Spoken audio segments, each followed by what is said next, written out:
Tindakan menggungkit kisah lama dipercayai punca yang membawa kepada pembunuhan seorang wanita dengan lehernya dikelar menggunakan pisau pemotong sayur oleh suaminya petang kemarin. Difahamkan suspek dipercayai bengang sebelum tercetus pergaduhan dengan isterinya yang kemudiannya membawa kepada kematian tragis itu. Ketua Polis Daerah Tangkak Superintendent Ruslan Muhammad Talib berkata, siasatan awal mendapati kejadian pembunuhan berlaku membabitkan masalah keluarga. Katanya pada masa sama, suspek turut memiliki rekod lampau mengikut Seksyen 427 Kanun Keseksaan pada 2017 kerana melakukan khianat dan dijatuhi hukuman denda RM1,800.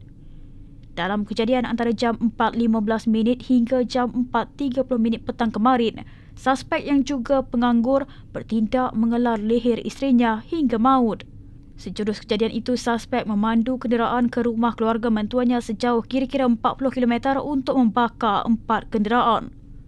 Roslan berkata, polis turut menemui pisau yang masih berdarah dipercayai digunakan untuk mengelar leher wanita itu di sebelah mayatnya di ruang tamu rumah mereka.